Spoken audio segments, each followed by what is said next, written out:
Kerala government nurses അസോസിയേഷന്റെ ആഭിമുഖ്യത്തിൽ അവകാശ ദിനാചരണം സംഘടിപ്പിച്ചു. ദിനാചരണത്തിന്റെ ഭാഗമായി KGNA കോട്ടയം ജില്ലാ കമ്മിറ്റിയുടെ നേതൃത്വത്തിൽ സർക്കാർ നഴ്സുമാർ ജില്ലാ കളക്ടറേറ്റിലേക്ക് മാർച്ചും ധർണയും നടത്തി.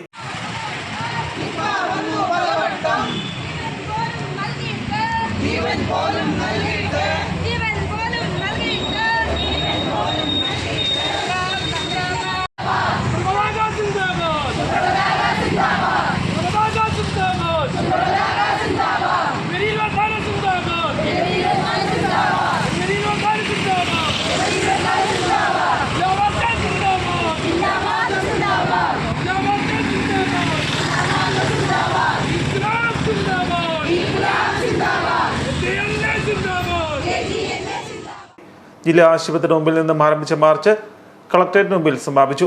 CITU സംസ്ഥാന വൈസ് പ്രസിഡന്റ് TR രഘുനാഥ് ഉദ്ഘാടനം ചെയ്തു. ജില്ലാ പ്രസിഡന്റ് രാജശ്രീ M അധ്യക്ഷത വഹിച്ചു. സംസ്ഥാന സെക്രട്ടറി അംഗം രാജു VR, സംസ്ഥാന കമ്മിറ്റി അംഗങ്ങളായ ജയശ്രീ CC, സിന്ധു KV, ജില്ലാ വൈസ് പ്രസിഡന്റ് അമ്പിളി ജെയിംസ്, ജില്ലാ സെക്രട്ടറി സഫ്തർ TK, ജില്ലാ ട്രഷറർ ബീന MS എന്നിവർ പ്രസംഗിച്ചു. നമ്മൾ ഈ പറഞ്ഞ ആവശ്യങ്ങളെല്ലാം നമുക്ക് കിട്ടുകയില്ല.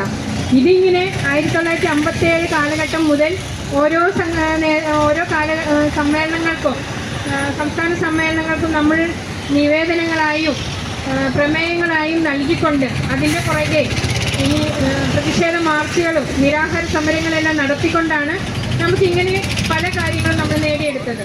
കേന്ദ്ര സർക്കാർ കേരളത്തോട് കാണിക്കുന്ന സാമ്പത്തിക അവഗണന അവസാനിപ്പിക്കുക, രോഗികളുടെ എണ്ണത്തിനനുസരിച്ച് നഴ്സുമാരുടെയും ജീവനക്കാരുടെയും തസ്തിക സൃഷ്ടിച്ച് നിയമനം നടത്തുക, ക്ഷാമബത്ത കുടിശ്ശിക അനുവദിക്കുക, ശമ്പള പരിഷ്കരണ നടപടികൾ ആരംഭിക്കുക, മെഡിസെപ് അപാകതകൾ പരിഹരിക്കുക, കിടത്തി ചികിത്സയുള്ള എല്ലാ ആശുപത്രികളിലും 8 മണിക്കൂർ ജോലി നടപ്പിലാക്കുക, PFRDA നിയമം പിൻവലിക്കുക, നിർവചിക്കപ്പെട്ട പെൻഷൻ ഉറപ്പുവരുത്തുക, ജനറൽ നഴ്സിംഗ് ഡിപ്ലോമ കോഴ്സ് അവസാനിപ്പിക്കുക, നഴ്സിംഗ് സ്കൂളുകളെ കോളേജുകളാക്കി ഉയർത്തുക, നഴ്സ് പ്രാക്ടീഷണർ സംവിധാനം നടപ്പാക്കുക, താൽക്കാലിക നഴ്സുമാരുടെ സേവന വേതന വ്യവസ്ഥകൾ ഏകീകരിക്കുക, തുല്യജോലിക്ക് തുല്യവേതനം ഉറപ്പുവരുത്തുക തുടങ്ങി നിരവധി ആവശ്യങ്ങൾ ഉന്നയിച്ചാണ് അവകാശ ദിനാചരണം നടത്തിയത്.